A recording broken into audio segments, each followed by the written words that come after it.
Big data and tech is given to us, it's marketed to us, even today, as unbiased, as fact, as objective, something we should trust implicitly. That's not true, that's a lie. I learned that firsthand when I was a quant in finance during the crisis. And I saw those AAA ratings on the mortgage-backed securities. Do you remember them? That was a mathematical lie. Mathematicians sold that lie, and people trusted it because they trust math and they're afraid of math. What mathematical algorithms really are opinions embedded in code.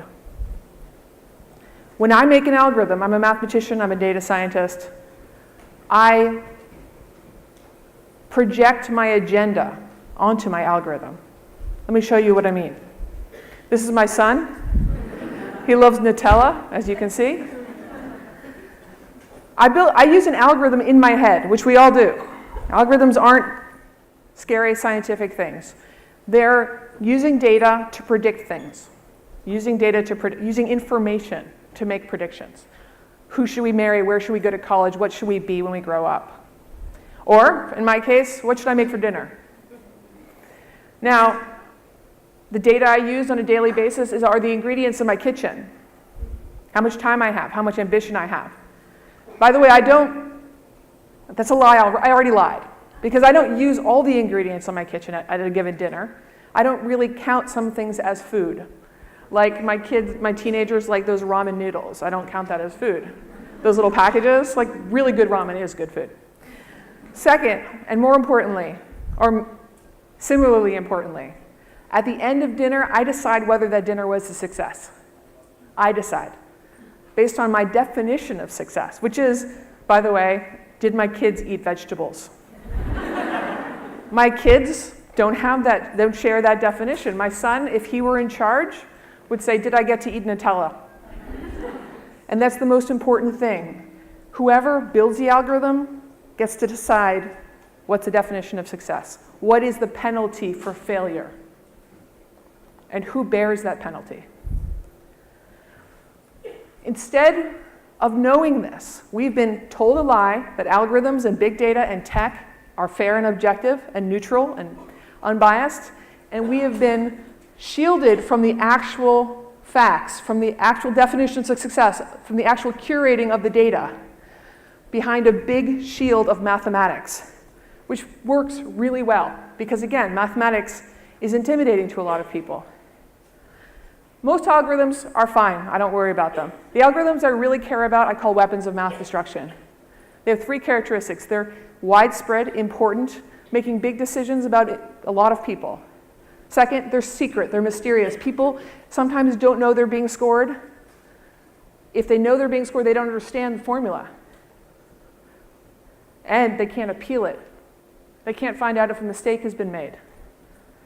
Finally, they're destructive on the individual level, but as I've observed, destructive on a society level.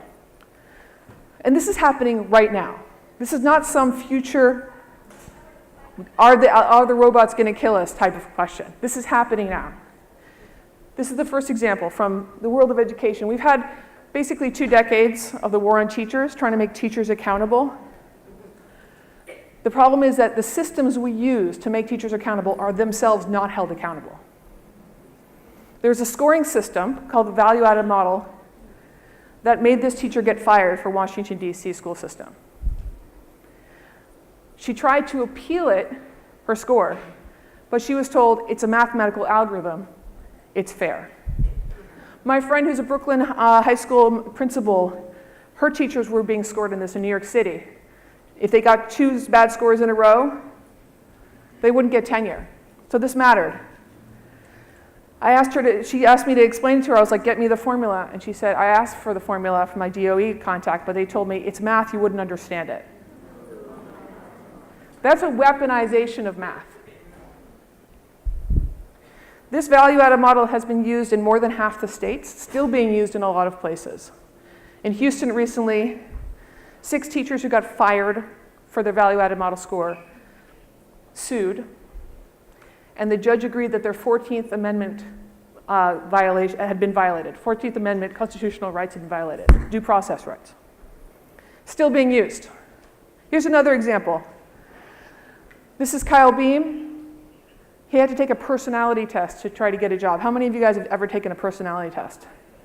70% of job applicants in this country have to take personality tests before they get an interview. If they fail, they'll never see someone.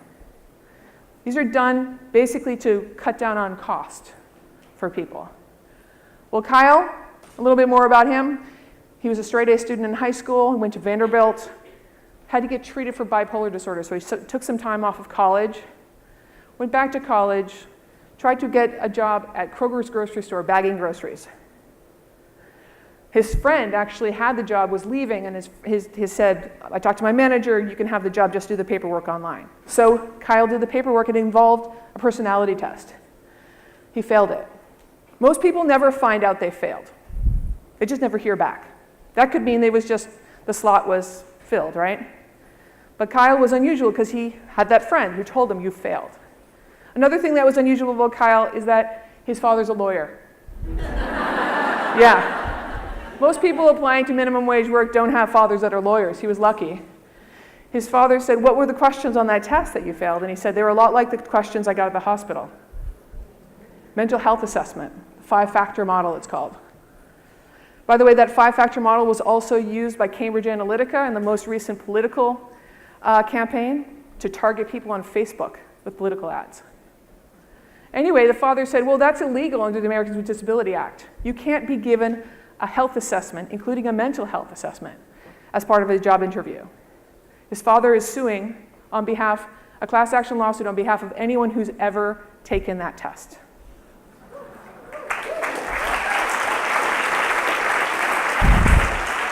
I know you wanted to see this guy, right? This guy's Roger Ailes. He founded Fox News 21 years ago. Now that you guys are all experts on algorithms, I want you to do some work with me. What if Fox News gave up they wanted to turn over a new leaf. They want to replace their hiring algorithm with a machine learning algorithm, their hiring process. They want to do better. Now, let's remember why Roger Ailes was kicked out of Fox News last year, for basically systematically harassing women and letting everyone else do that too, right?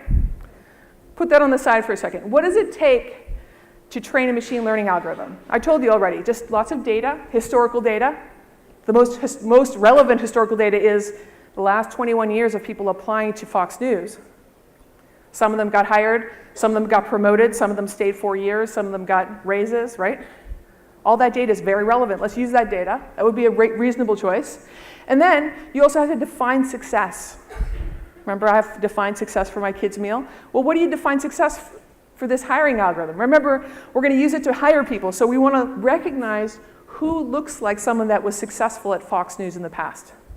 That's how you train an algorithm. Very simple. What does success look like at Fox News? Well, a reasonable definition would be stays for 4 years, gets hired, gets promoted, gets raises. Yeah?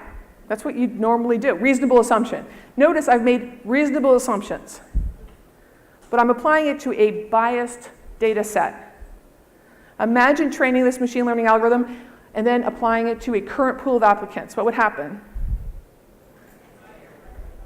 It would exclude women, qualified women, because they do not look like people that were successful in the past. Does that make sense? Yeah. Machine learning doesn't make things fair, doesn't make things objective. It repeats past practices. So if your past practices were sexist or racist, that's what the machine learning algorithm is going to do. Machine learning algorithms are not themselves biased, but they're very good at picking up patterns. So if you show them bad patterns, they'll propagate those patterns. Last example comes from criminal justice system. What's the data in the criminal justice system? Biased, uneven policing.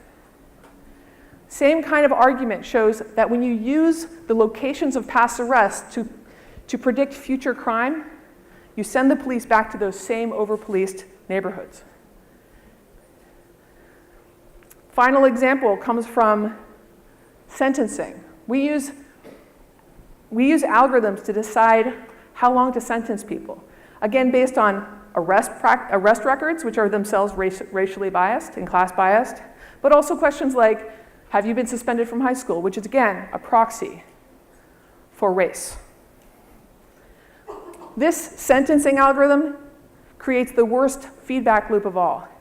If you grew up in the wrong place, with the wrong color skin in the wrong neighborhood, you're deemed higher risk, sent to prison longer, and then when you finally get out, you have even fewer resources and a smaller chance to get a job. What do we do, people? You guys are technologists. Become ethicists too. Take an ethical oath, a Hippocratic oath of modeling. Do not let this happen. Think about the externalities, the larger feedback loops that you're creating. And we need a standard for transparency for all algorithms that affect people. Did you hear that this week a machine learning algorithm has been created to decide based on a picture whether someone's gay? Yeah, think about how that could be used. Now think about how that could be used in other countries. Thank you, guys.